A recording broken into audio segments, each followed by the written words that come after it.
नमस्कार, मी अयाना. आपण पाहता 24/7 माझा महाराष्ट्र न्यूज चॅनल परभणी. ही विशेष बातमी. सविस्तर बातमी अशी. परभणी शहर महानगरपालिकेचे माजी नगरसेवक मोहम्मद गौस जैन यांनी यावेळी परभणी विधानसभेतून आपला उमेदवारी अर्ज दाखल केला आहे. त्या संदर्भात 3 नोव्हेंबर 2024 रोजी सवेरा फंक्शन हॉल, दर्गा रोड कॉम्प्लेक्स येथे बैठक आयोजित करण्यात आली होती. परभणी शहरातील विविध क्षेत्रातील ज्येष्ठ सेलिब्रिटी आणि तरुणांच्या उपस्थित बैठक झाली, ज्यात भावी आमदार मोहम्मद गौस जैन यांनी मी या निवडणुकीत उभे राहायचे की बसायचे असा प्रश्न उपस्थित केला. मोहम्मद गौस जैन म्हणाले, परभणीत मुस्लिम समाजाचे सर्वाधिक मतदार आहेत. जर आपण एकजूट होऊन एकच उमेदवार निवडून आणला तर आपली ताकद वाढेल. एकजुटीने आपले प्रश्न मांडू शकू आणि एकत्र येऊ. आम्ही आमची एकता प्रदर्शित करणे महत्त्वाचे आहे, जेणेकरून आमचे आवाज खरोखर ऐकले जाऊ शकतात. मोहम्मद गौस जैन म्हणाले, आमच्या परिसरात चांगल्या सुविधा, चांगले शिक्षण आणि विकास आवश्यक आहे. आमच्या मुलांना चांगले शिक्षण मिळावे आणि रुग्णांसाठी योग्य दवाखान्याची व्यवस्था केली जाईल याची मी काळजी घेईन.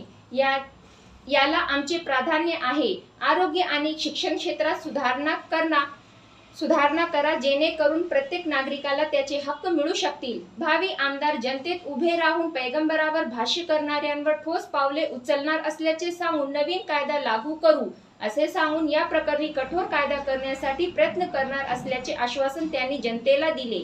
म्हणून मी माझा फॉर्म परत घेईन. मोहम्मद गौस जैन यांनी जाहीरपणे सांगितले की तुम्ही मागितल्यास मी नवा कायदा करून त्या मुद्द्यावर लढा देईन, पण तुम्हाला माझी उमेदवारी मागे घ्यायची असेल मी त्यासाठी तयार आहे. सर्व काही तुमच्या भावना आणि तुमच्या पाठिंब्यावर अवलंबून आहे. तुम्ही सांगा. यावेळी भावी आमदार मोहम्मद गौस जैन यांची काय प्रतिक्रिया होती ते पाहूया.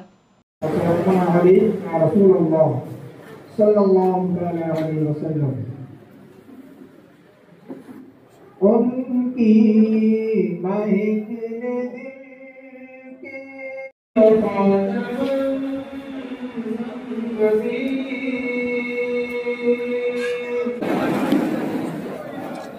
तो भी जानते हैं कि कल हमारी क्या तारीख थी, आज क्या है और मुस्तकबिल में क्या होने वाला है.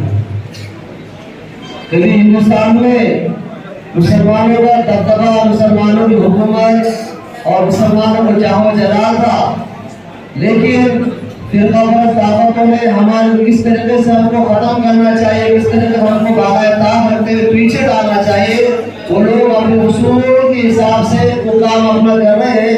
लेकिन हम अभी गफलत की नींद सोने में लगे हुए.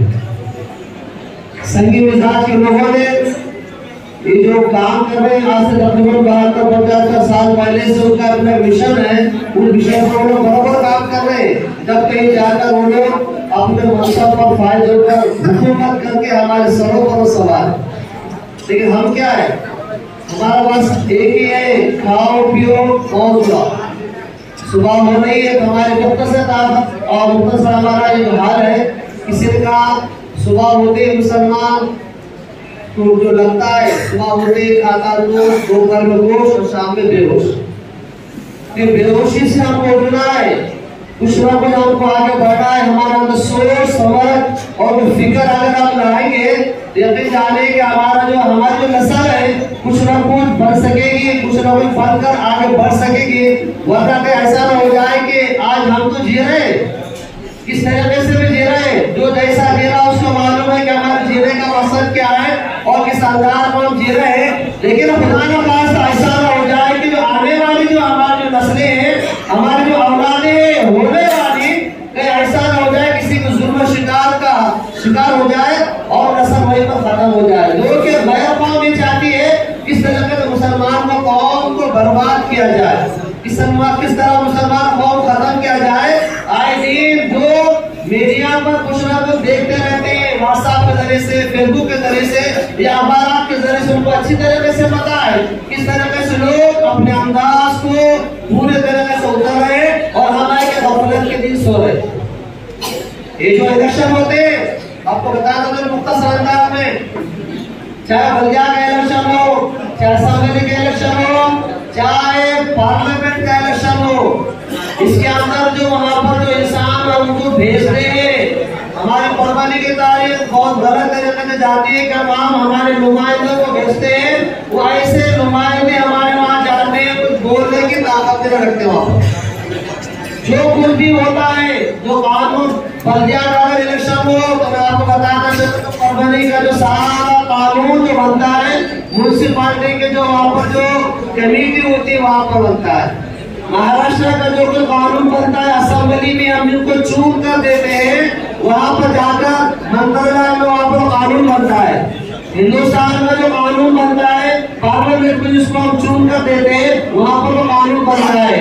अगर ऐसे जगह पर हम अगर ना बोलने वाले को मुक्के पर अगर भेज दिया जाए तो क्या मन रहनुमाई करे।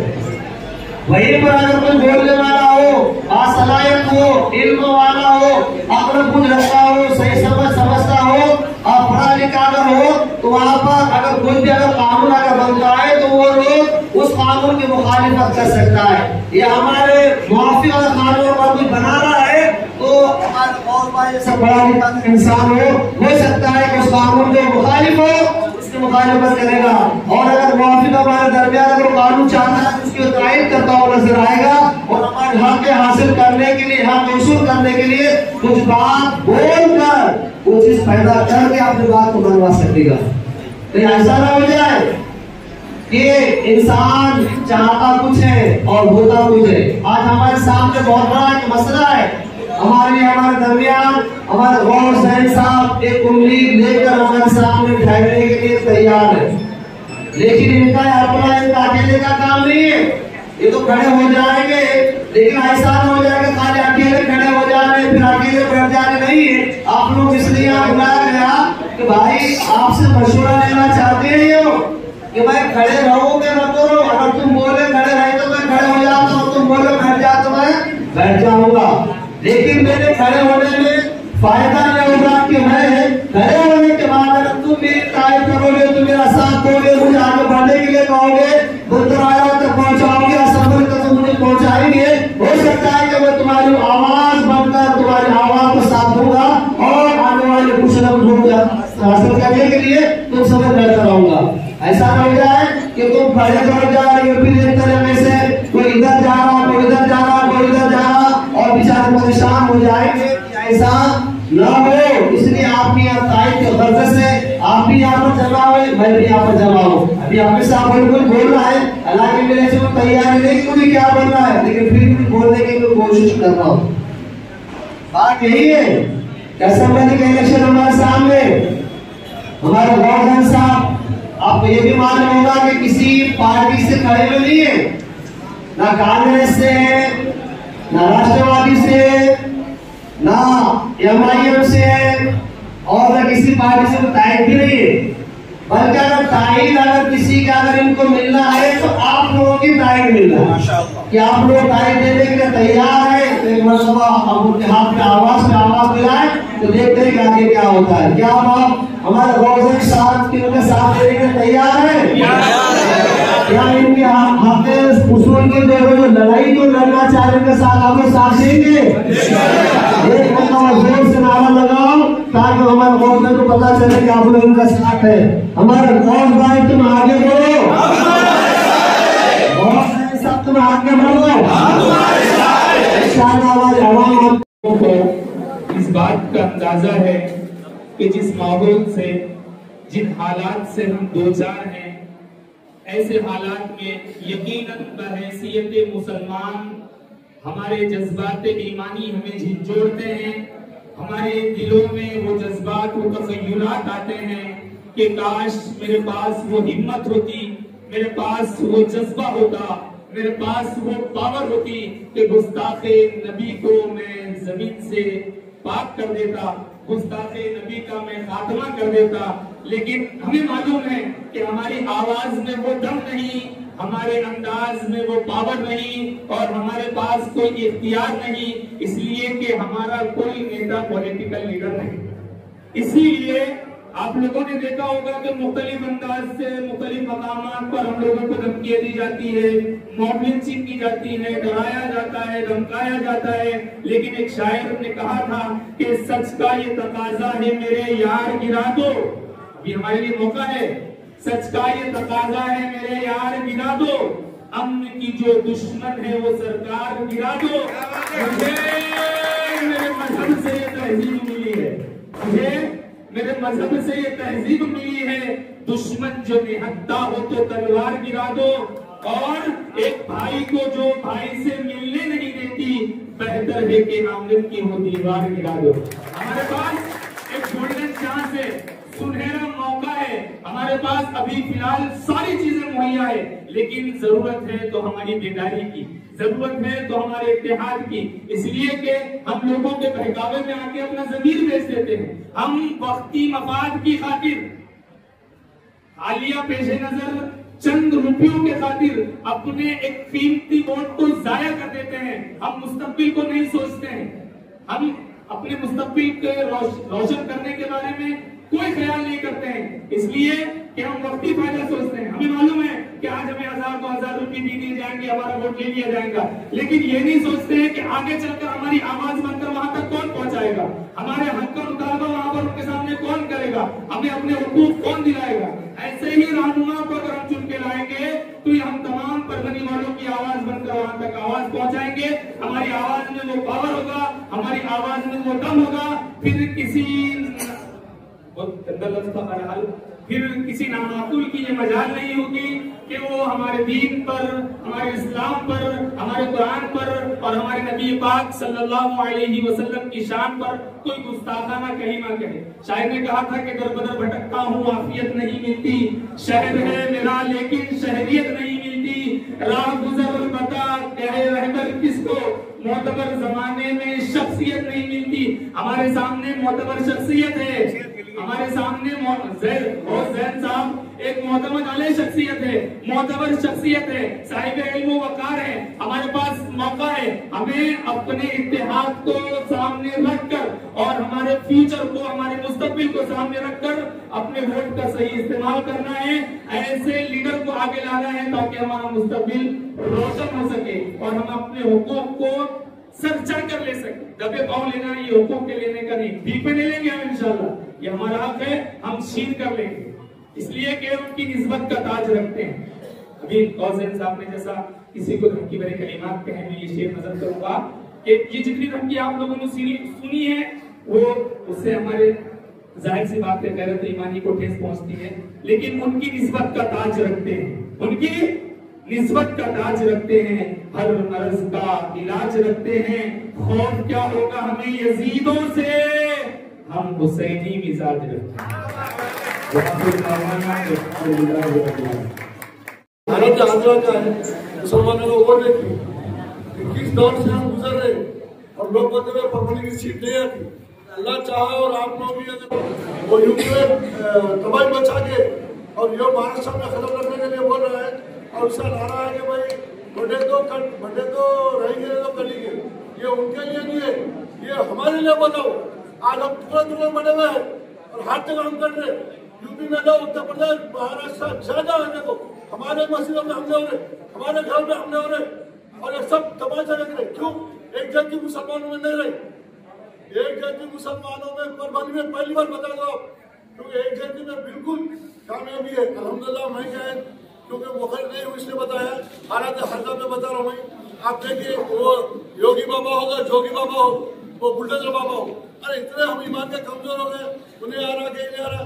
पहला अगर वो बुलडोजर एक मुसलमान के घर में चला रहा और वो हम वही लोग रहे, उसकी वजह क्या थी वो, और हरामखोर दीन के ऊपर हमले कर रहे कि दुनियादारी तो आते रहेंगी जाते रहेंगी, कहीं हमारे मुल्क में हुकूमत आएगी, कहीं हम खुद या हुकूमत करे और हुकूमत चले, अल्लाह चाहे तो फिर हुकूमत आएगी। मसला हुकूमत का नहीं है, मसला हमारे दीन के ऊपर हमले का है। तो मुसलमान तो मुस्लिम होगा। अब बताओ कहाँ तक आ रहे हो, घर तक आ रहे हो, मस्जिद तक आ रहे, पहले मानने में आ रहे, तेलों में आ रहे, क्या बाकी लगे, कब उठेगा आप लोग बताओ। अब कुछ असल काम करेगा ना, अल्लाह ने अपना सलीम दिया, मुसलमान बना दिया, हिम्मत वाला बनाया, दूसरी कहा काम नहीं हो रही, उन्हें नहीं आ रहा, भाई इन्हें नहीं आ रहा, ऐसा अरे सामने वाला जोर और से आ रहा, ताकत से और पैसे से आ रहा, तो मुसलमान का कमजोर है, ईमान नहीं है मुसलमान के पास। अरे हाथ जीत अल्लाह के पास है, खाली एक व्यक्ति बताओ 6-9 हज़ार वोट होने को मिले, 1 लाख वोट होने को मिले, 1,10,000 मिले, ये बताओ, और 14 रुपये खाली मुसलमान दिए, अरे 25-30 हजार का पैकेज और भी है। खाली तुम्हारी हिम्मत की जरूरत है, तुम्हारी ईमानदारी की जरूरत है। और मैं दलालों को बताना चाह रहा हूँ, 500,000 में क्या तुम मुसलमान खरीद सकते हैं? अरे हराम खोलो, कितनी तकलीफ में मुसलमान गुजर रहा। आपका चेहरा देख के पसंद है वो हराम खोल कि भाई क्या है, वो कितना शर्मिंदगी के साथ गुजरना पड़ता। ट्रेन में हमें घुस गए, बस में हमें घुस गए, अरे मस्जिद में हमें घुस गए। अब इससे बड़ा आपको क्या क्या क्या होने के साथ कब नहीं होगा। हाथ भी मैं फिर बार बोलूंगा अल्लाह के हाथ में, लेकिन इतने हाथ अपने हाथ में है। अल्लाह ताला आपको क्या दिया, जितनी हानि वो अल्लाह की मर्जी है। लेकिन एक झूठ बता दो, 90,000 आए, 1 लाख आए, हम 60, 50, 55 हजार में क्यों बटा हुआ है? उधर से 5 से 5 हजार लेता है, 2,000 लेता है, 1,000। बारबारी देखे में हराम खोलो और परमनी एमएलए कैसे खड़े, आमदार खड़े, साधारण खड़े, और हाथ में नगर से चुनिया नहीं की। मैं आप लोगों को खुला बता रहा हूँ, अगर आपके पास ईमान है, आपका अगर जज्बा है, एकजुट हो जाओ, बता दो जीत और हार अल्लाह के तरफ की बात है। लेकिन आप बता दो कि हम एकजुट है, बस इतना बोलने से होने आपकी एक दावत पे जमा होने वाले तमाम गैर मुसलमानों का मैं यहाँ पर इस्तकबाल करता हूँ, और शहनशीन पर जलवा अफरोज तमाम मुअज्जिज़ीन का भी मैं इस्तकबाल करता हूँ। भाइयों, दोस्तों और मेरे अजीज साथियों, न्यूटन का एक लॉ है कि every action equal and opposite reaction. आप दीवार के ऊपर जितनी ताकत से गेंद को मारते हैं, वो उतनी ताकत से आपकी तरफ लौट के आती है। जब रामपाल यादव ने नबी कायनात रहमतुल्लिल आलमीन की शान में गुस्ताखी की थी, तो अल्लाह ने गाजी इल्मुद्दीन को भी भेजा था। जब मैदान जंग के अंदर मरहम आया था, तो अल्लाह ने अली मुर्तजा को भी भेजा था। और आज इस जालिम हुकूमत के दौर के अंदर नितेश राणे जैसे लोग, रामगिरी जैसे कुत्ते आए, तो अल्लाह ने हम गुलामों को भी यहाँ पे जमा किया है। इंशाअल्लाह हम हमारे बुजुर्गों के खून को कभी शर्मिंदा नहीं करेंगे। जो सारे समीकरण थे, जो सारी बातें थी, जो मुस्लिम बहुल सीट, हम कैसे सीट को जीत सकते थे, वो एडवोकेट आसिफ पटेल और बाकी मुखर्रिरों ने आपके सामने रखा। मैं बस एक छोटी सी कहानी आपके सामने सुनाना चाहता हूँ। एक आदमी, एक शख्स ने एक मुर्गे को पाला और पिंजरे के अंदर रखा। मुर्गे ने रात में बांध दी, तो सुबह उठ के उस शख्स ने कहा, अगर तूने कल बांध दी तो मैं तुझे काट के खा जाऊंगा। जब दूसरे दिन रात हुई तो मुर्गे ने बांध दी थी, बस परों को फड़फड़ाया। फिर सुबह आदमी ने उठा और कहा, और अगर आज तूने अपने परों को भी फड़फड़ाया तो मैं तुझे काट के खा जाऊंगा। तो मुर्गे ने परों को भी फड़फड़ाना छोड़ दिया। जब तीसरा दिन आया तो मुर्गे ने ना बांध दी ना परों को फड़फड़ाया, सिर्फ अपनी गर्दन को थोड़ा सा लंबा किया। सुबह आदमी ने उठ के फिर कहा, और अगर आज तूने गर्दन भी लंबी की तो मैं सुबह तुझे काट के खा जाऊंगा। फिर जब चौथा दिन आया, मुर्गे ने पर बढ़ाए, ना बांध दी, ना गर्दन लंबी की, तो आदमी ने सुबह उठ के कहा कि तुझे आज अंडा देना पड़ेगा, वरना मैं तुझे काट के खा जाऊंगा। तो ये वक्त हमारा भी आने वाला है। मुर्गा ये सोचने लगा कि पहले ही कटना ही था, अगर मरना ही था तो अपने सर को ऊंचा करके, अपनी आवाज को बुलंद करके मैं मरता, छुप छुपा के इस तरह खामोश होकर न मरता। आज मुझे और आपको मौका मिला है कि जालिम हुकूमत के सामने हम हजरत इब्राहिम की चिड़िया बने। जब हजरत इब्राहिम खलीलुल्लाह को आग के अंदर डाला जा रहा था, तो एक चिड़िया अपनी चोंच के अंदर पानी को भर के उस आग को बुझाने की कोशिश कर रही थी। पूछने वालों ने पूछा कि तेरी इस मामूली सी कोशिश से, तेरी इस चोंच के अंदर भरे हुए पानी से इतनी बड़ी आग कैसे बुझेगी?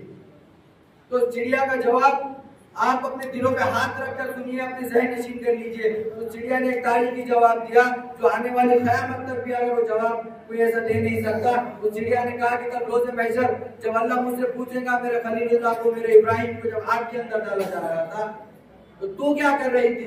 तुझसे बाकियों का सवाल नहीं होगा, तेरी जद्दोजहद का सवाल होगा। तुझसे ये नहीं पूछा जाएगा कि वो आग बुझी थी कि नहीं बुझी थी।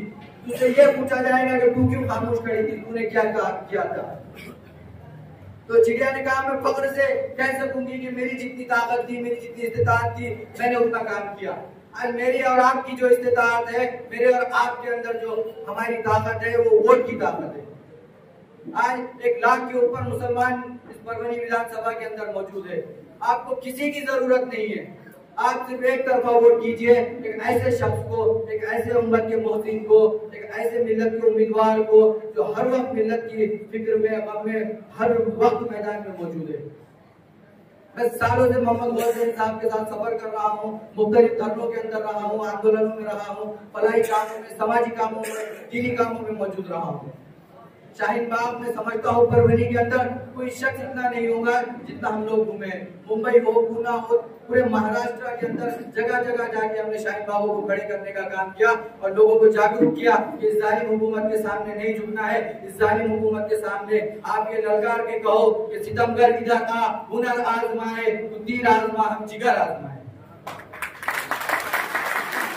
अजीज़ान मिल्लत, अगर आज भी आप नहीं खड़े होंगे तो बहरहाल हमने मकतल से गुजरना होगा। हम बच भी गए तो किसी और को मरना होगा। आने वाली नस्लों को मुसीबत से बचाने के लिए जो कुछ करना है इसी नस्ल को करना होगा। आपको और मुझे वही करना होगा। आज अपने वोट की ताकत को इस्तेमाल करना होगा। आज लोग कहते हैं कि आने वाली नस्लें आज नहीं बोलोगे तो गूंगी पैदा होंगी। अरे अजीज़ान मिल्लत, अगर नस्लें बचेंगी तो पैदा होंगी ना। आपकी नस्लें ही नहीं बचेंगी। आपको मस्जिदों में मारा जा रहा है, आपको यूपी बिहार के अंदर मारा जा रहा है, आप सुन्नी शिया के नाम पे बढ़ रहे हो, आप अहले हदीस के नाम पे बढ़ रहे हो, आप फला पार्टी फला के कार्यकर्ता के नाम पे बढ़ रहे हो। आप नहनुल उम्मा, एक उम्मत का नारा लेकर मैदान के अंदर आओ। ये सारे जमाने का कुफ्र आपसे लर्ज़ातारी हो जाएगा। आप ईमान वाले हो, किसी से घबराने की जरूरत नहीं है। आला मोहम्मद गौहर साहब और बाकी मुकर्रिरीन को भी बात करना है। हम वक्तन ब वक्तन आपके सामने आते रहेंगे और सारी चीजें जो चल रही है, बस आपसे एक ही गुजारिश है कि अपने वोट का, अपने एक वोट का सही इस्तेमाल कीजिए। कि कल अल्लाह के हुज़ूर आपको गवाही देना है। आपसे पूछा जाएगा कि नबी के गुस्ताखों की हुकूमतें बन रही थी, सरकारें उनको उनका समर्थन दे रही थी, उनका बचाव कर रही थी, मेरे हबीब के ऊपर जुल्म किया जा रहा था, उनकी अजमतों को नीलाम किया जा रहा था, अम्मी आयशा के किरदार पर उंगलियां उठाई जा रही थी। तो आपको और मुझे रोज़े महशर के अंदर शर्मिंदगी ना हो। आप और मैं अबू बकर सिद्दीक वो हजरत अली के सामने शर्मिंदा ना हो। बस इतना ख्याल रखिए, अपने वोट की ताकत को सही जगह इस्तेमाल कीजिए।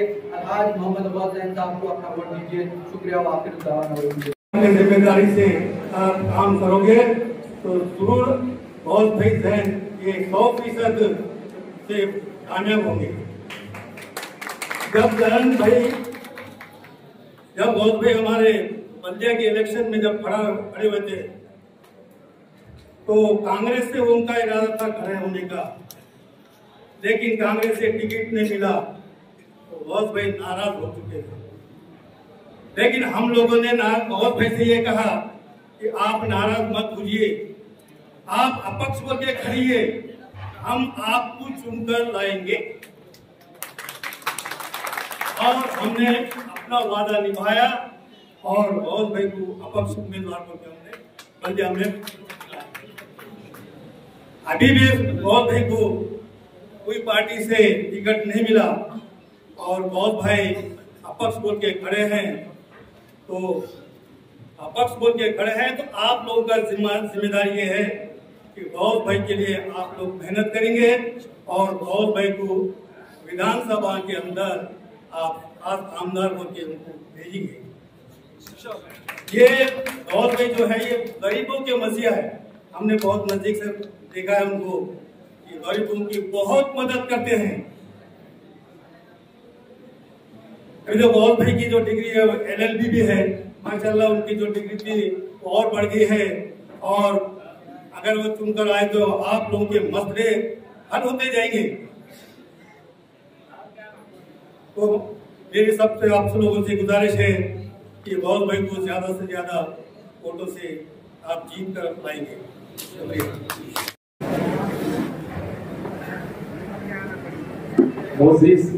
दोस्तों, साथियों, बुजुर्गों, नौजवानों, आपने आवाम की हजरात को बहुत गौर से सुना। तमाम हजरात के जज्बात को भी आप समझ रहे हैं। मैं सीधा डायरेक्ट मुद्दे में आके आपको बात करता हूँ। आज तक जो भी इलेक्शन होते हैं हम सारे लोग मसलियत से काम लेते हैं। मसलियत क्या होती है कि हमें उसको जिता कर लाना है जो हमारा कम दुश्मन है। हमने कभी अपने लिए कोई मसलियत नहीं पैदा की कि हम किसी ऐसे लीडर को, ऐसे शख्स को जिता कर लाए जो हमारे लिए मसलत से काम करे। क्या खाली मुसलमान इस मसलियत से काम लेकर दूसरों को ही वोट डालते रहेंगे? क्या हमारे पास में लीडरशिप नहीं है? बिल्कुल नहीं है। हमारे पास लीडरशिप है। लीडर को सपोर्ट करना पड़ता है, लीडर का साथ देना पड़ता है, तब उस लीडर के अंदर हिम्मत आती है।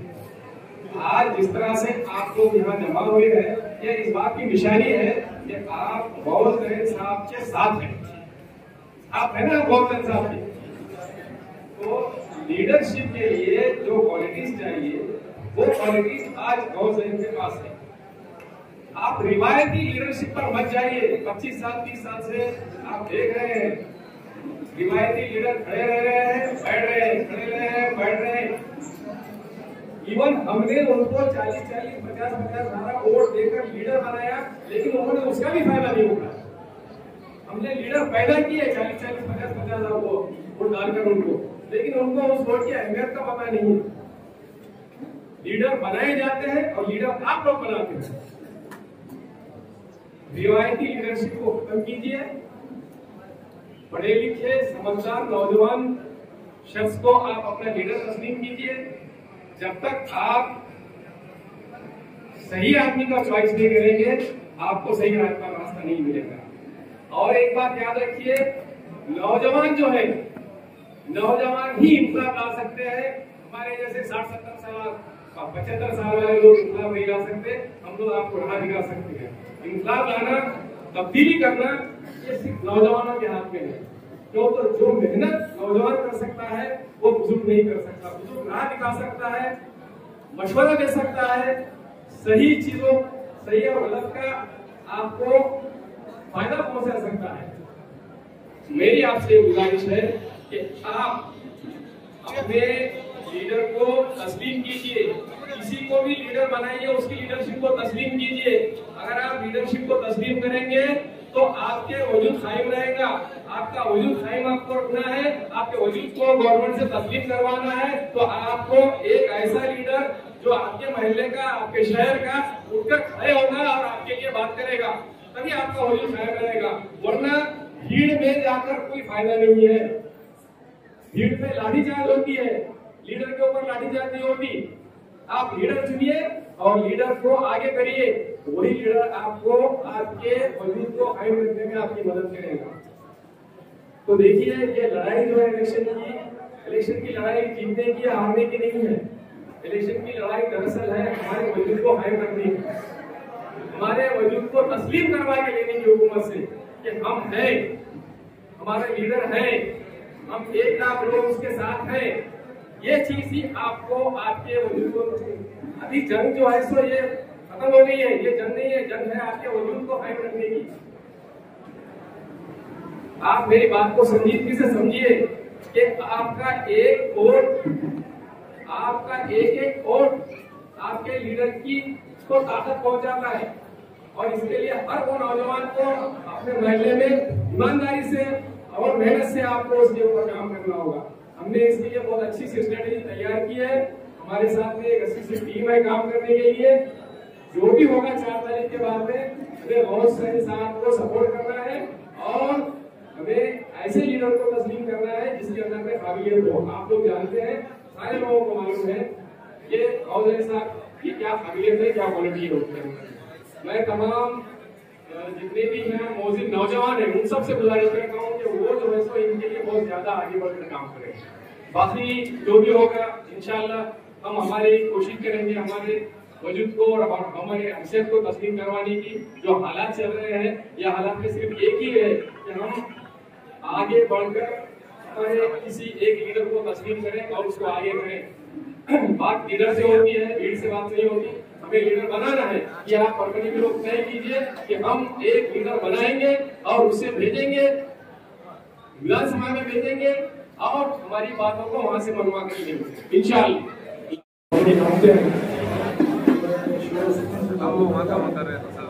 हमेशा सियासी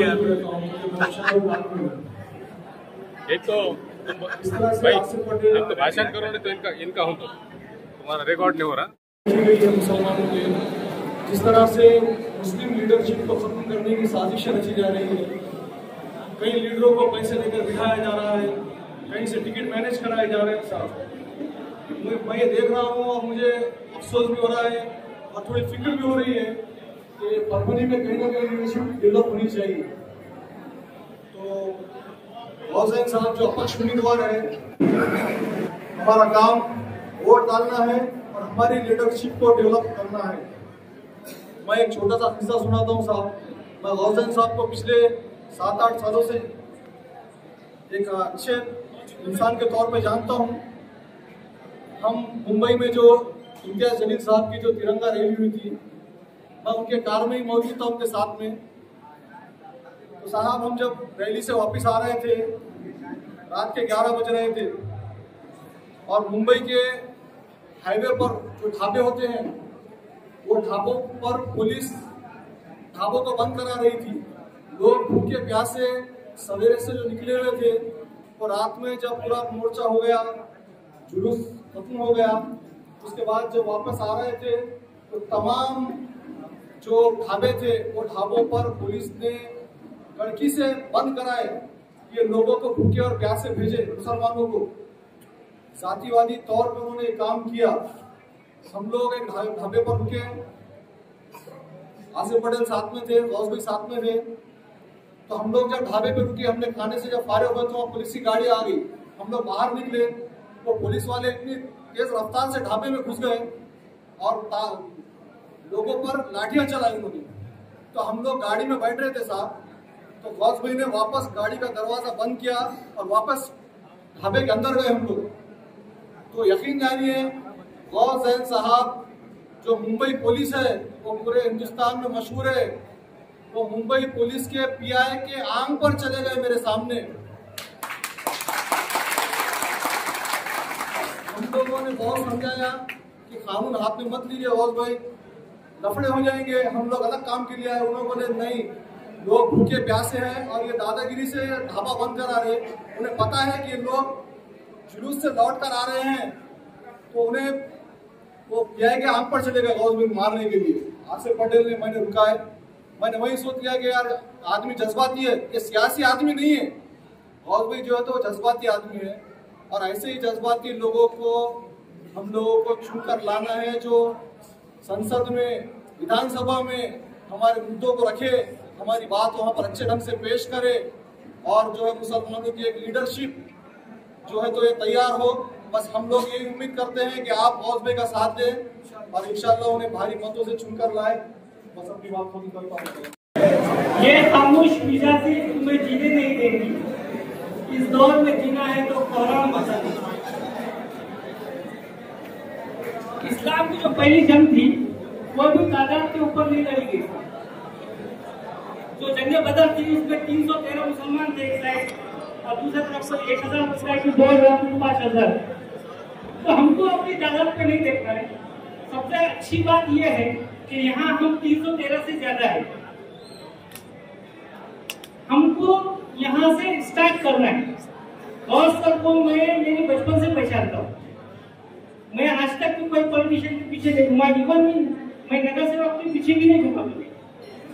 तो मैं गौस सर के रास्ते इसलिए यहाँ तक आया तो उनका जो कैरेक्टर है, उनका जो एजुकेशन है वो आला है, और हमको अपनी कयादत करना है, लेकिन चोरों के पीछे नहीं करना है।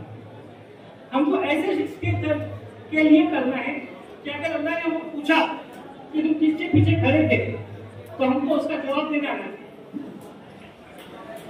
तो मेरा सबसे यही एक गुजारिश है कि हम गौस सर के लिए ज्यादा से ज्यादा वोट करें और अपने मिली जज्बे को वोटिंग की शक्ल में जाहिर करें।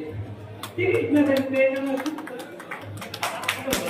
प्राइवेट फाइनेंस वाले के ऊपर हमला हुआ, क्योंकि ये प्राइवेट फाइनेंस वाले आपके बच्चियों के नाम पे ज्यादा खर्च तो देते हैं, और वो खर्च की अदायगी ना होने की शक्ल में चंद आपके बच्चियां ऐसे रास्ते पे लग रहे हैं जहाँ पर इज्जत बची, जहाँ पर न व्यवहार बचा, न जहाँ पर घर बचा।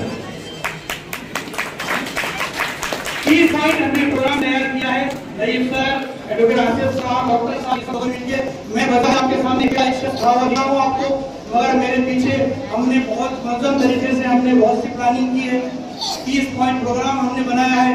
जाहिर सी बात है कि मेरे बहुत के सामने जाऊंगा तो नामों से रिसालत के खिलाफ में जज्बे में वो मुझे उड़ाएंगे, मगर हमको दूसरे मीडिया के सामने भी जाना है। हमको लोगों को भी बोलना है कि भाई आपको तकलीफ हो में यकीन मानिए, अगर तो विधानसभा के अंदर विधानसभा में खुदा ना खाता नहीं जा सका तो आप लोगों की वोट की ताकत लेकर विधानसभा के बाहर लड़ूंगा और अंदर वालों को ये बताता रहूंगा कि तुमने हमारे नबी की शान में गुस्ताखी करने वालों के लिए अभी तक कुछ कानून नहीं बनाया और तुमको शर्म आनी चाहिए और ये कानून बनना चाहिए। दूसरी बात, जब भी कोई आपके पास तीतर, आपको मालूम है ना तीतर का वाकया, पूरे दुनिया में एक ऐसा जानवर और परिंदा है तीतर जिसका शिकार करने के लिए कोई हथियार की जरूरत नहीं है। वो तीतर में से 2 बड़े तीतर को वो शिकारी लेके जाता है, वो तीतरों को ट्रेन करता है, बाद में वो तीतरों को खिलाता उनको जो जो चाहिए वो देता, किसी को जमीन चाहिए, किसी को क्या चाहिए वो सब देता और उनको वापस तीतरों में छोड़ता, ये बोलने के लिए कि जा एक ही बात करो, साहब अच्छे हैं, साहब लाख से चुन क्या है, साहब 1.5 लाख से चुन क्या है। अबे कहां से, नेपाल से उतर लेगा, 1.5 लाख से चुन क्या है। अभी तीसरे नंबर का कैंडिडेट है तुम्हारा चॉकलेट सम्राट, हिंदुओं में से आधे दरवाजे बंद है उसके लिए। आपको क्या लग रहा है मुसलमानों के कैंडिडेट को खरीदने की कोशिश क्यों कर रहे हो? क्योंकि उसको ये मुसलमानों के हाथ में उसको चॉइस नहीं देनी, मुसलमानों के हाथ में उसको ये वो देना ही नहीं है कि वो किसी को वोट करे, लास्ट में आपको उसको ही वोट करना है। तो वो तीतर आज मार्केट में सरगर्म है, वो तीतर क्योंकि अच्छा खा रहे हैं तो उनका एकदम चेहरा भी आपको टमाटम से दिखता होगा, बज़ाहिर काले होंगे मगर आपको अच्छे दिखते होंगे, तरोताजा दिखते होंगे। आएंगे वो आपके सामने कौम मिल्लत की बात करेंगे, आपके सामने वो मजहबी बात करेंगे, मगर उनके अंदर के तीतर को पहचानिए और उनको ये याद दिलाइए। मेरी दूसरी पॉइंट कि तीतर, अगर तेरा बच्चा एटीएस में झूठे इल्जाम में अगर जेल में बंद होता तब भी क्या तू इस राहुल पाटिल की तरफदारी करता? तीसरा मुद्दा इसलिए मैं लड़ना चाहता हूं कि इसने जो खरीद और फरोख्त का माहौल शुरू किया है, इस माहौल को कहीं ना कहीं रोकना चाहिए। कहीं ऐसा ना हो कि आपके वोटों की अहमियत खत्म हो जाए, कहीं ऐसा ना हो कि आपके दरवाजे पे आपके घर में बैठी हुई बच्ची के लिए कोई खरीदार आ जाए और आपके हाथ में उतनी ताकत ना हो कि आप उसको रोक सकें। आज दलित समाज इतना गुस्से में है कि जितनी बातें वो एक कैंडिडेट के लिए कर रहा है, यकीन मानिए उसके दिल में वो कैंडिडेट के लिए नहीं पूरे कौम के लिए क्वेश्चन मार्क है, पूरे कौम के लिए वो उंगली उठा रहा है और उसका सही है। क्यों? क्योंकि उसने तुम्हारे नाम पे भरोसा करके तुम्हारे पीछे ताकत देने का इरादा किया। आज वो उंगली आपके ऊपर भी उठ रही है। कहीं ऐसा तो नहीं कि मैं आज आपके बोलने पे खड़े हो जाऊं और कल आप मुझे ही कहानियां बनाते फिरो कि गौस भाई नहीं हो सकता, हम कम है, फला दीकर ने ये बोला है कि ये ऐसा हो सकता है, फला की बटेर ने ये बोला है कि ये नहीं, कैलकुलेशन बराबर नहीं है। बताइए, मैं आप लोगों के लिए आज कुर्बानी देने के लिए तैयार हूं। मुझे घुट घुट के मरना पसंद नहीं है, मुझे एक ही बार मरना।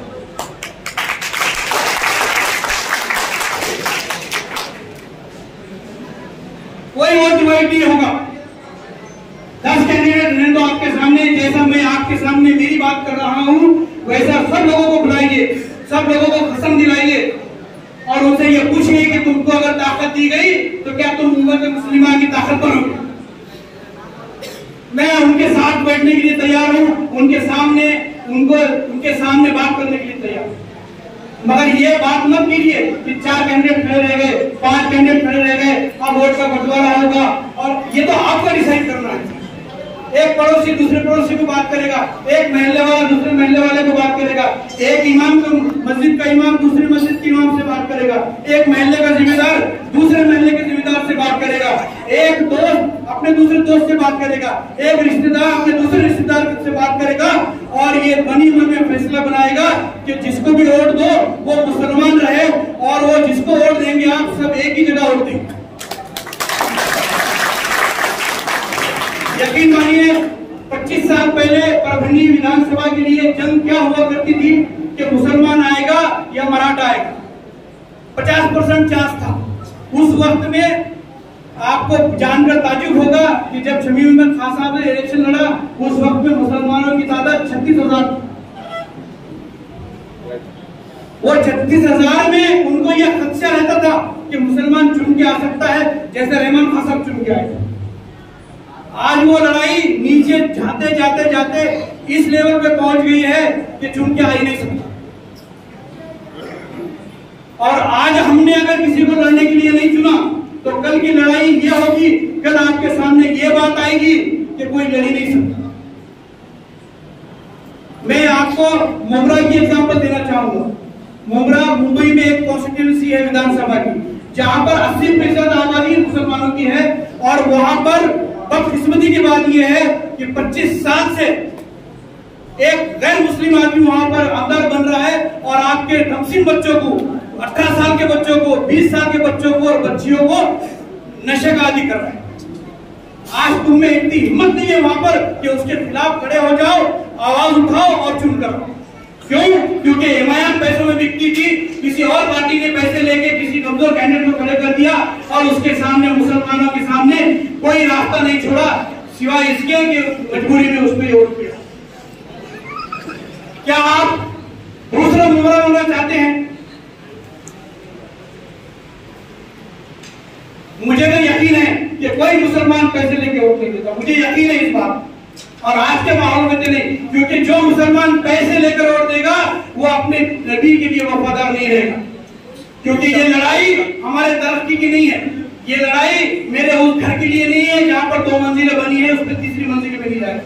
ये लड़ाई उस महल्ले की नहीं है जहां पर रोड नहीं है उस रोड की बनाने के लिए नहीं, ये लड़ाई इस बात की है कि हमारे नबी के शान में इसलिए गुस्ताखी की, उसको सजा कैसे दिलाई जाए और ऐसे गुस्ताखों को इस काम से कैसे बचाया जाए, ऐसा कानून बनाया जाए कि वो कानून में ऐसा प्रोविजन हो कि जिसने भी गलत बयानी से काम लिया उसको सख्त से सख्त कार्रवाई की जाए। उसके ऊपर मेरी निवेदन ये है कि आप जब भी वोट डालेंगे ये 3 चीजों का ध्यान रखें।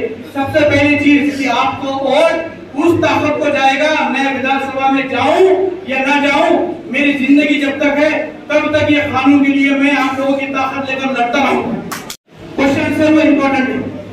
आज हमने सब पार्टियों के लिए, सब पार्टियों के आमदारों से हमने मिले, तकरीबन मैं आपको बताना चाहता हूँ कि 25 से ज्यादा आमदारों से हम मिले।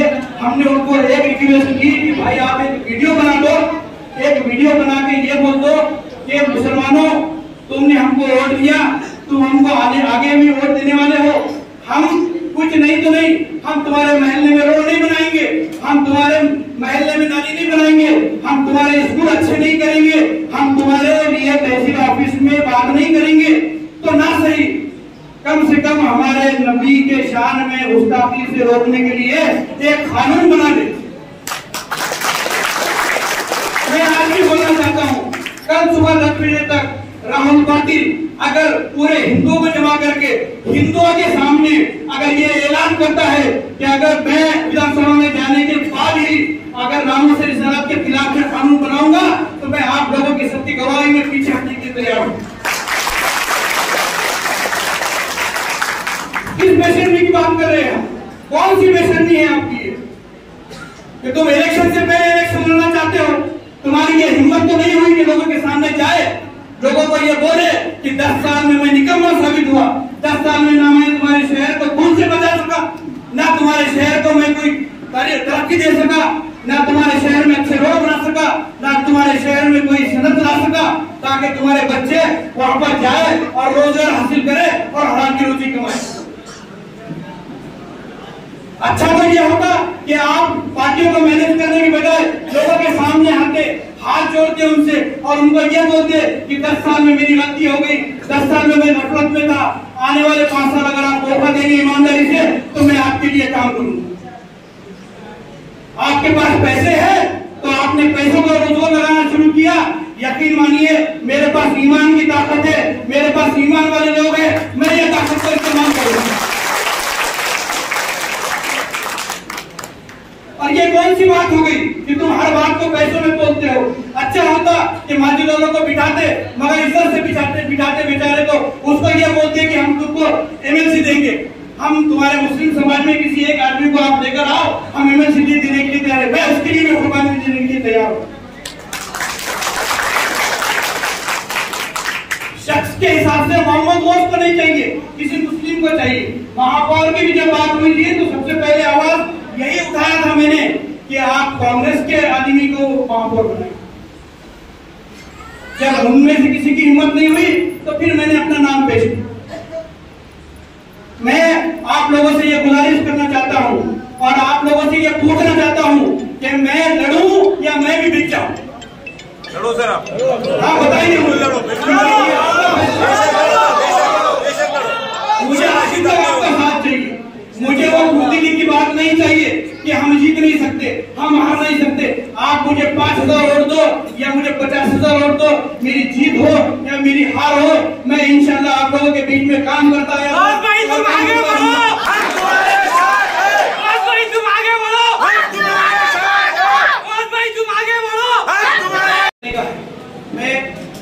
मैं झुका नहीं, मैं बिका नहीं, छुप छुपा के कहीं खड़ा नहीं, जो डटे हुए मार्ग पर मुझे उन सबों में तलाश कर।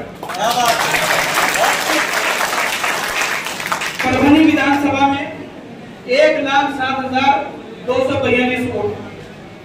अगर गफलत से गफलत भी मुसलमान पकड़ा जाए, क्योंकि आज अगर 5 साल अगर आप रास्ते पे धरना देते हैं, अगर आप 5 साल अगर रास्ते पर जाकर अगर एजुटेशन करते हैं, अगर आप 5 साल कलेक्टर ऑफिस के सामने उसके दरवाजे बंद करके लॉक भी लगाते हैं, तो उससे बड़ी ताकत है कि 5 साल में एक बार आपको वो बटन मिला है डॉक्टर बाबा साहब अम्बेडकर की वजह से, डॉक्टर बाबा साहब अम्बेडकर की कोशिश की वजह से और हमारे जो आइम्मा इकराम है उनकी कोशिश की वजह से। मत भूलिए मौलाना अबुल कलाम आजाद को कि उन्होंने हमारे हक के लिए क्या आवाज उठाई थी। ये जो बटन है वोट दबाने का, ये 5 साल में आपको एक बार आता है, मगर याद रखिए ये एक बटन आपके आने वाली 5 साल की जिंदगी तय करता है। आप क्या उन लोगों को आप वोट देंगे जो लोगों ने हुजूर सल्लल्लाहु अलैहि वसल्लम के शान के खिलाफ जिसने बात की उसके बारे में करा था? ठीक है, आप उसको मारते नहीं, आप उसको रोकते नहीं, कम से कम कानूनी कार्रवाई कर लेते, कम से कम विधानसभा में ये पास कर लेते कि भाई ऐसी जो बातें हैं सिर्फ हुजूर सल्लल्लाहु अलैहि वसल्लम के खिलाफ नहीं, जितने भी महापुरुष हैं यहाँ के उनके खिलाफ भी बात ना हो। क्यों माहौल बिगाड़ा जाए? देखिए हम किस सियासत में फंसे हुए हैं पिछले 15 साल से। 20 साल पहले हमारे आइम्मा इकराम दिल्ली में बैठकर सरकारों से ये बातें किया करते थे कि मुसलमानों को तरक्की में ये हक मिला नहीं, मुसलमानों की विधान परिषद में इतनी हमारी जो तादाद कम है, हमारे लोकसभा के उम्मीदवार चुन के नहीं आते, तो आप उनको राज्यसभा में लेना जरूरी है। ये 25 साल पहले की बात हुआ करती थी। आज आपके सामने क्या बात है? जिंदा रहने को आप जीना समझ रहे हैं? क्या आप इस बात के लिए वोट करेंगे सेक्युलर पार्टी को कि वो आपके हिफाजत का जिम्मा ले रही है? कहां से हमारा सफर कहां पर आ गया? कल की न्यूज है यूपी की कि आप अगर जय श्री राम नहीं कहेंगे तो आपको खाना नहीं मिलेगा। कहां तक किसी न किसी को तो रोकना चाहिए इस चीज। ये जो गूंगे बहरे सेक्युलर लीडर है, ये आपकी कौम की, ये मिल्लत की बात नहीं कर सकते, क्योंकि इनके जहन में कौम और मिल्लत नहीं है। ये एक वोट देने वाली मशीन है, जिसको डराओ, जिसको धमकाओ, उसको ये एहसास दिलाओ कि अगर वो हमको वोट नहीं देंगी तो वो दूसरा जो खड़ा हुआ है वो आपको आके मारेगा। बाद में पता चलता है कि 60% कांग्रेस की आज बीजेपी में। बताइए आपने अशोक चौहान को ताकत दी कि नहीं? कितने बार वो परभनी में आए, जब भी आए आपने वोट किया कि नहीं कांग्रेस को उसके बोलने पर? आज वो कहां पर है? और मैं आपको एक अंदेशा बता रहा हूं, मेरा अंदेशा ये है कि इलेक्शन होने के बाद फौरी तौर पर उद्धव ठाकरे वापस अपने घर वापस भी जाएगा, वापस बीजेपी से मिलेगा वो। और उस वक्त में हमको 5 साल रोना और सर पीटने के अलावा कोई हमारे पास रास्ता नहीं रहेगा कि हमने तो गफलत में चंद जो सिक्के में बिकने वाले इनकी जो तोते और तीतर है उनके बोलने पर हमने कर दिया वोट और अब हमारे हाथ में कुछ नहीं। मेरा अंदेशा है ये, मैं किसी के ऊपर उंगली नहीं उठा रहा, मगर मेरा पिछला अंदेशा सही हुआ था।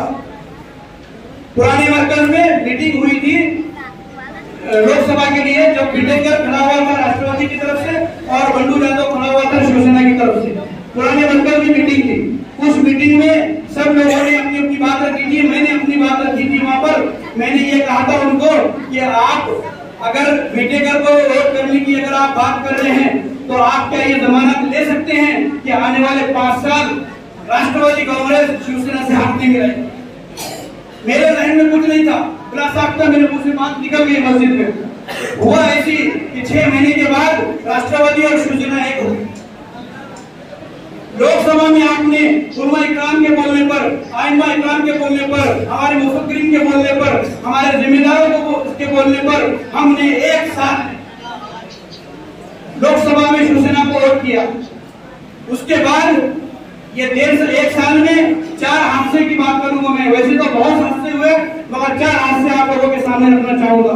सबसे पहला हादसा सातारा में घर जलाए गए, वहां के लोगों को मारकर भगाया गया। सातारा शरद पवार का गढ़ है, उनके कान में जू नहीं रही। सातारा से 65 किलोमीटर दूर पर पृथ्वीराज चौहान माजी मुख्यमंत्री रहता है, उसके कान में जू नहीं रही। और जहां घर जलाए गए हैं वहां से आधा किलोमीटर के दूर पे वो उस वक्त के राजा का बेटा उदयराज वहां पर रहता है, उसके भी कान पे जू नहीं रही। वो होने के बाद में विशालगढ़ का हादसा हुआ। विशालगढ़ की मस्जिद की बेहरमती की गई, विशालगढ़ की मस्जिद के मीनारों को तोड़ा गया, विशालगढ़ के मस्जिद के अंदर के मिंबर को तोड़ा गया, विशालगढ़ के अंदर जाकर कुरान को जलाया गया। आपके कान में जू नहीं रही उस वक्त में। उसके बाद में वक्त तरमीमी बिल आया। हमने तो पूरे मुसलमानों ने महाराष्ट्र में एक होकर सेक्युलर पार्टी को वोट किया था। उसमें शिवसेना उद्धव ठाकरे भी शामिल थी, उसमें कांग्रेस भी शामिल थी और उसमें राष्ट्रवादी भी शामिल थी।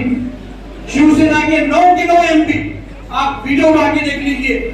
जिस वक्त में वक्त तरमीमी बिल पेश किया जा रहा था, जिस वक्त में जॉइंट पार्लियामेंट्री कमेटी का डिसीजन लिया जा रहा था, ये 9 के 9 गधे, जिसमें अपने यहाँ का गधा खासदार भी शामिल है, वो बाहर गया हुआ था। ऐसे कैसे हो सकता है कि पूरे 9 के 9 लोगों को हादत एक साथ हो? कब तक बेवकूफ बनाएंगे आप? कब तक हमारा खून चूसेंगे? कब तक हमको डराएंगे और उससे बचने के लिए हमको पीड़ा मार देंगे? मैं हमारे आइमा इकराम पर, हमारे मुफक्किरीन पे उंगली नहीं उठा रहा हूँ, मैं उनकी ईमानदारी सलाखों पर, मगर इनकी बेईमानी के बारे में कुछ सोचना जरूरी हो गया। आज क्या आप भूल गए 7 साल पहले जिस राहुल पाटिल की आज हवा गुल है, उसने हमारे 4 बच्चों को क्या बोलकर जेल में बंद किया था? आज 4 में से 3 बच्चे आज भी जेल में बंद हैं। आप बताइए, अगर उस बच्चे के बाप होते आप, अगर उस बच्चे के भाई होते आप, अगर उस आपके घर में जाके पूछिए आपकी अहिल्या से कि अगर वो बच्चे की अगर आप माँ होती, अगर आप बहन होती, तो क्या आप फिर भी इसको और देने का सोचते? तो फिर क्यों आपका बच्चा अलग और दूसरे का बच्चा अलग है? क्या आप उस वक्त का इंतजार करेंगे कि आपका बच्चा एटीएस में पकड़ के ले जाया जाए, तब आपका खून खोलेगा और तब आप इस शानदार के खिलाफ में बात करेंगे? क्या हो गया है आपको? अगर बिकना है तो सबसे बड़ी बोली मेरी लगेगी आज, क्योंकि अगर मैं आज बैठता हूं तो ये सियासत का खेल परभनी विधानसभा का खत्म है। आपके खुदारी के बीच में और उनके खरीदो फरोख्त के बीच में मैं खड़ा हुआ हूं। अल्लाह ताला ने मुझे चुना, अल्लाह ताला ने मुझे चुना खड़े रहने के लिए। मैं खड़ा रहूंगा, मैं लड़ूंगा इस जालिम आमदार से और इसको ये बताऊंगा कि जिन बच्चों को, मासूम बच्चों को तूने जेल में डाला है, उन मासूम बच्चों की तुझे बद्दुआ लगेगी। और इंशाअल्लाह विधानसभा में जाने के बाद इसने झूठ बोलने के जुर्म में इसको मैं वापस कटहरे में लेकर आऊंगा और इसको सजा दिलाने की कोशिश करूंगा।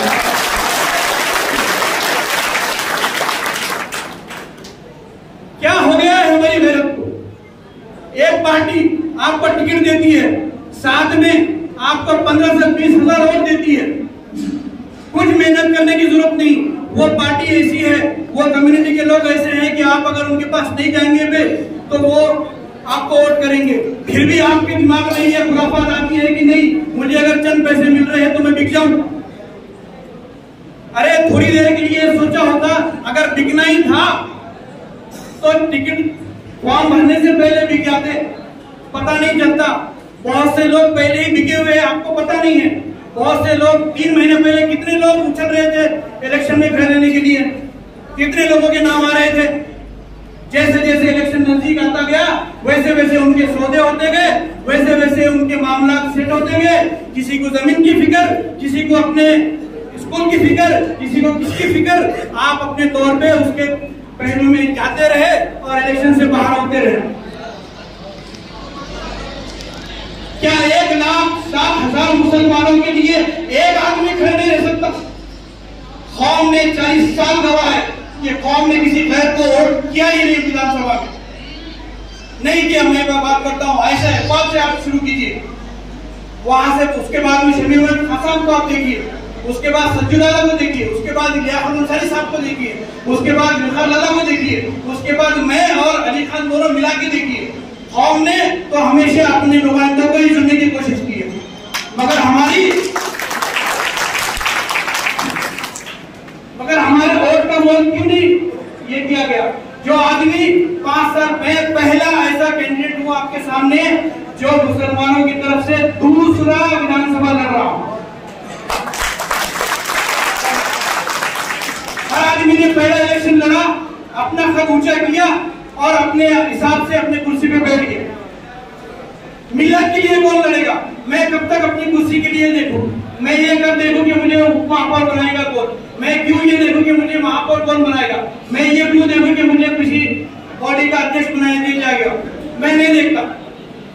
मैंने कांग्रेस के लोगों से मीटिंग की, मैंने उनको ये बोला कि आपके पास प्रसाद लाला है, आपके पास जानू भाई है, आपके पास पाशा कुरैशी है, आपके पास और भी दूसरे मुस्लिम जो रहनुमा है वो है।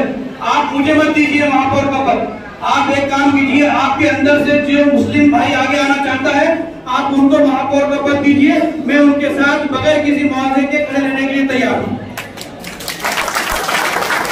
दूसरे दिन उन्होंने 2 दिन मांगे, 2 दिन के बाद देशमुख साहब मेरे सामने आए, वरपुरकर साहब, उन्होंने ये मुझे बहुत ही एकदम मीठे अंदाज में ये कहा कि हमने आपकी बात को सुना, आपकी बात को हमारे लोगों तक पहुंचाई, मगर सब जो मुस्लिम कॉर्पोरेटर्स हैं उनका ये ख्याल है कि साहब की बीवी को महापौर बनना चाहिए, ना कि किसी मुस्लिम को। तो मैंने कहा कि अगर आपके कांग्रेसी मुसलमान अगर महापौर बनने से अगर डरते हैं तो ये भाई भी है, ये भाई महापौर बनने के लिए तैयार है। जितना मुआवजा मुस्लिम कॉर्पोरेटर को दिया जाएगा उससे डबल मुआवजा जो गैर मुस्लिम कॉर्पोरेटर है हम उनको देने के लिए तैयार है।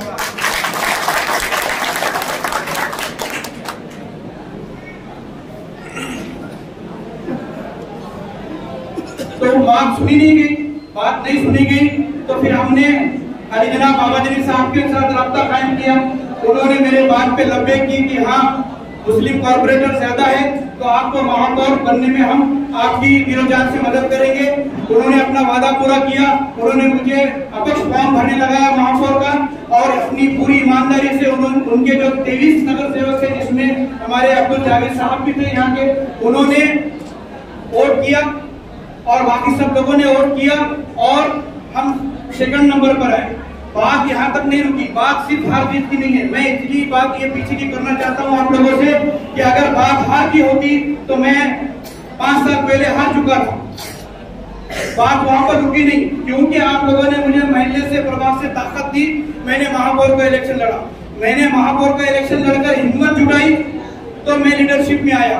लीडरशिप में आया तो उसके 2.5 साल के बाद में जब विधानसभा का इलेक्शन आया तो विधानसभा के इलेक्शन में मैंने सबसे पहले दरवाजा खटखटाया MIM का, क्योंकि मैं गैरों की गुलामी करने का आदी हूँ नहीं, ना मेरा वो मिजाज है। अल्लाह ताला मुझे जिंदा रहने के लिए, इज्जत से रहने के लिए जितनी रोजी रोटी दे रहा है मेरे लिए वो काफी है और मैं अल्लाह का शुक्रगुजार हूँ। तो मुझे अल्लाह के अलावा किसी के सामने उसके दर पे जाके ये बोलने की मुझे जरूरत नहीं है कि मेरे बच्चे की पढ़ाई रुकी हुई है, आप मुझे 10,000 या 20,000 रुपए दे दो। तो मैंने वहां पर विधानसभा इलेक्शन लड़ने के लिए एमआईएम से बात की। एमआईएम ने बोला कि ठीक है, आप पढ़े लिखे हैं, आपका माहौल भी अच्छा है, आपके साथ लोग भी खड़े हुए दिखाई दे रहे हैं, हम आपको टिकट देते हैं। मगर फिर वही जो सौदेबाजी शुरू हुई और उस वक्त में हमारा टिकट कटा। टिकट कटने के बाद हमने हिम्मत नहीं हारी, हमने एडवोकेट प्रकाश अम्बेडकर साहब के साथ के पास जाकर उनको संपर्क किया। उन्होंने बायोडाटा देखा और उन्होंने कहा कि नहीं, हम आपको टिकट देंगे, आप लड़िए, आपका समाज आपके साथ हो या ना हो, मेरा समाज आपके साथ जरूर रहेगा। और यकीन मानिए मुझे 25,000 जो वोट मिले थे उसमें से 13 से 14,000 वोट उस दलित समाज के थे जिनको ना मैं ठीक से जानता था, जिन तक न मेरी शख्सियत पहुंची थी, जिनको ना मैं कभी मिला हूं। आप लीडरशिप बनने के स्टेजेस को देखिए और सोचिए, एक दूसरी कम्युनिटी के लोग, एक दूसरे जात के लोग आपको, आपके बच्चे को सिर्फ इसलिए वोट कर रहे हैं कि उनके बड़े लीडर ने ये कहा है कि नहीं ये लीडर बन सकता है, इसके ऊपर आप ताकत रखिए। हम बढ़ गए, मुझे तो बोला गया था कि एमआईएम यहाँ पर नहीं लड़ेगी, फिर मक्कारी करके मेरा टिकट इधर से फाइनल होने के बाद किसी और को मेरे पीछे लगा दिया गया। उसका सिर्फ यही काम था कि मेरे और डिवाइड करो, बोले कि पीछे घोड़ा लगाओ और मुसलमानों को वहीं पर रोका जाए, क्योंकि उनको डर था, अरे पढ़ा लिखा है, अकेला है, आगे बढ़ गया तो फिर हाथ नहीं आने वाला। मैं भी अल्लाह का बंदा हूँ, मैं तुम्हारे डरने से रुकने वाला नहीं हूँ, मैं तुम्हारे रोकने से रुकने वाला नहीं हूँ। विधानसभा में जो होना था वो हुआ। उसके बाद 5 साल में बहुत सी मुसीबतें आई, बहुत से मरहले आए। आप मुझे बताइए कितने मरहले आए? मॉब लिंचिंग हुई, लोगों को रास्ते पे मारा गया, क्या कोई सेक्युलर पार्टी ने आवाज उठाई? आपके घर में घुसने की बात हुई, आपकी मस्जिदें तोड़ी गई, आपके मस्जिद में घुसने की बात हुई, कोई आवाज उठाया? आपके ट्रिपल तलाक का कानून, आपके घर में झांकने की कोशिश की गई, आपके शरीयत को तोड़ने की कोशिश की गई, आपकी शरीयत को तोड़ा गया, किसी सेक्युलर पार्टी ने आवाज उठाई? वक्फ प्रॉपर्टीज, कहा जाता है कि एक बार जो प्रॉपर्टी अल्लाह के नाम हो गई वो ता क़यामत तक सिर्फ अल्लाह के नाम रहेगी। तुमने अल्लाह की जमीनों पे मंदिरें बनाए, तुमने अल्लाह के मंदिरों पे स्कूल बनाए, तुमने अल्लाह के मंदिरों पे अपने खुद के बंगले बनाए। हमारे ये चंद मुनाफिकों ने चंद पैसों के लिए, चंद सिक्कों के लिए उन जमीनों को गैरों के सुपुर्द कर दिया, तब भी तुम्हारे कान पर जू नहीं रही। तुमने हमारा निवाला छीना, तुमने मजहब के नाम पर नाम पढ़कर तुमने हमको बिजनेस देने का तय किया, हम खामोश रहे। सेक्युलर पार्टी हमसे ज्यादा खामोश रही। बात इस हद तक ठीक थी, चंद मुसलमान मारे गए, चंद घर उजाड़े गए, चंद बुलडोजर चले, फिर भी ठीक है। तुमने हमारे उस नफ्स को तुमने छेड़ने की कोशिश की जिसके लिए मुसलमान जिंदा है और जिसको बचाने के लिए मुसलमान 100 बार मर सकता है। तुमने हमारे नबी के ऊपर उंगली उठाई, तुमने हमारे नबी के खिलाफ में ऐसी बातें कही। मैं बीजेपी और शिवसेना को जितना गुनहगार मानता हूँ उतना ही गुनहगार मैं मानता हूँ ये सेक्युलर पार्टियों को, क्योंकि अल्लाह के अहकाम में जुल्म करना अगर जालिम कहलाना है तो जुल्म को खामोशी से देखना भी जालिम का साथ देना। शरद पवार, एक बच्ची का रेप होता है, रेप हुआ, बहुत बुरी बात हुई, बहैसियत मुसलमान, बहैसियत एक शहरी मैं उसका निषेध करता हूँ। एक बच्ची का रेप हुआ तो तुमने पानी में भीगा, तुम्हारी बच्ची पानी में भीगी, उद्धव ठाकरे ने पानी में भीग कर धरना किया, यहाँ पर नामों से रिसालत पर उंगली उठाकर तुमने हर उस मुसलमान के जहन का रेप किया और तुम्हारे कान तक बेजूम तक नहीं रहेगी। कौन है जो आपका आवाज उठाएगा? मैं आज भी पीछे हटने के लिए तैयार हूँ, बिना किसी 1 रुपए के राहुल पाटिल यहाँ पर आ जाए और कसम उठाए कि वो विधानसभा में जाकर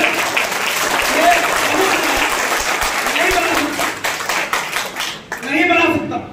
क्यों? क्योंकि उसके आंखा नाराज हो जाएंगे।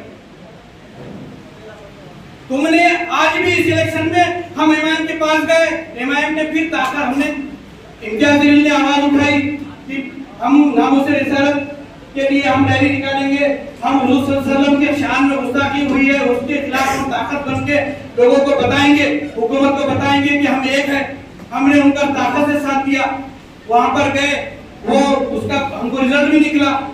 उसके बाद उनके साथ बहुत सी मीटिंग भी हुई। अनवर भाई उस बात के शाहिद है, हमको वादे भी किए गए, हमको बोला भी गया कि हाँ ठीक है दिया जाएगा।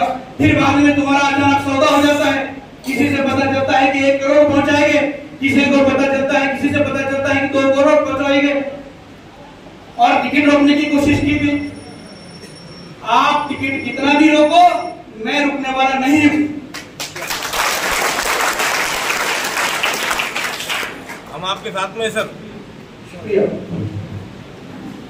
अब आइए आप परभनी की तरफ। ये तो हो गया सियासी सफर।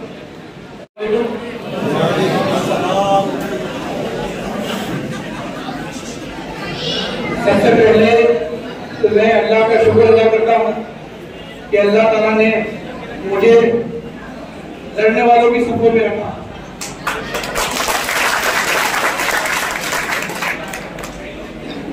आप लोगों का बेहद मशहूर हूँ, शुक्रगुजार हूँ कि आपकी ये छोटी आवाज पर जो हमने ये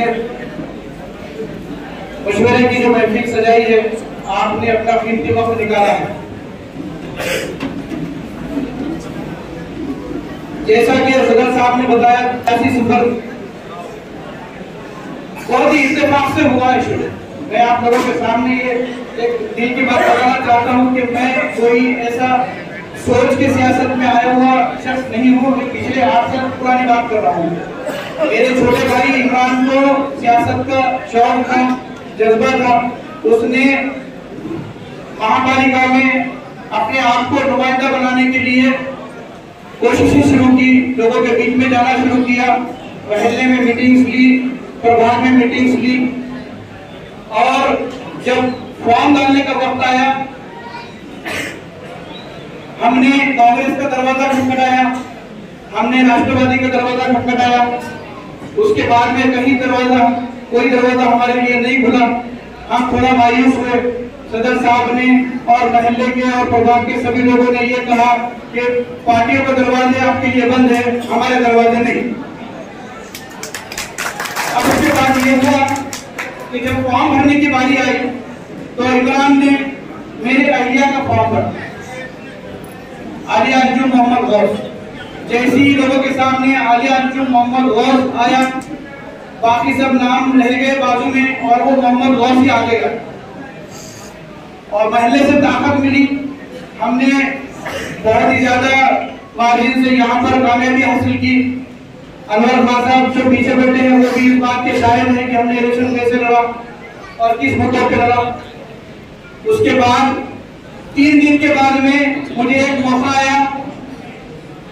वो मौका ऐसा था, अल्लाह का करना ऐसा था कि जिन लोगों ने मेरे लिए दरवाजे बंद किए थे, वो लोगों को मेरे दरवाजों के पास आना पड़ा।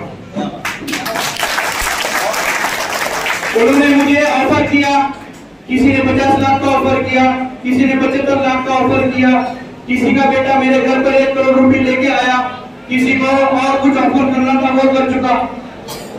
मैंने अपनी सियासत को आने वाली 25 से 30 साल की नजर में देखा। मैंने ये कहा कि आज अगर मैं पैसे लूंगा तो मुझे जिंदगी मेरी पूरी पैसे लेते हुए बितानी पड़ेगी। मैंने कहा कि मुसलमानों के यहाँ का जो शहर है हमारा, महापालिका में आप इस बात का अंदाजा लगाइए कि परभनी विधानसभा में टोटल वोट है 3,38,000, और उसमें सबसे बड़ा समाज अगर उनका कोई वोट है तो वो है मुस्लिम समाज, 1,07,242। और मैं जहां से बात कर रहा हूं वहां से 2 किलोमीटर के दायरे में इस शहर की हद को पार करे बगैर 102 बूथ में 82,832 वोट, ये शहर की हद को बाहर करे बगैर। तो महापालिका की जब बात होती है तो यहाँ पर 50% से ज्यादा वोट मुसलमानों के हैं। मुसलमानों के कॉर्पोरेटर्स भी बहुत चुन के आए, 28-29 चुन के आए, मगर वो 28-29 कॉर्पोरेटर्स ने, क्योंकि वो पार्टी के सिंबल पे चुन के आए थे, किसी पार्टी से मुंसलिक थे, तो उन्होंने अपने किसी देशमुख को आगे बढ़ाया, अपने किसी पाटिल को आगे बढ़ाया और उनका नाम महापौर के लिए आगे किया। जब उन देशमुख से और पाटिल से मेरी मुलाकात हुई कि हमको सपोर्ट चाहिए, तो मैंने उनके सामने बेसाख्ता एक चीज कही कि मुझे कुछ नहीं चाहिए, आप मुस्लिम महापौर बनाइए और मैं बॉन्ड पे लिख के देता हूँ कि 5 साल ना मुझे ओहदा चाहिए ना 1 रुपया पैसा चाहिए। अल्लाह ताला ने मुझे जितनी रोजी की है और मेरे लिए काफी है।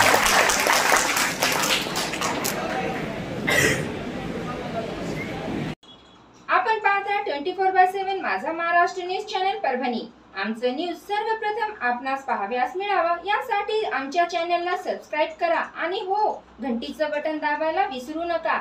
जर आपणास हा न्यूज एपिसोड आवडला असेल तर आपल्या निकटवर्तीयांना शेअर अवश्य करा। आपल्या अवतीभोवती जर काही समस्या असेल अथवा आपणास न्यूज दाखवायचं असेल तर आमच्याशी संपर्क करा।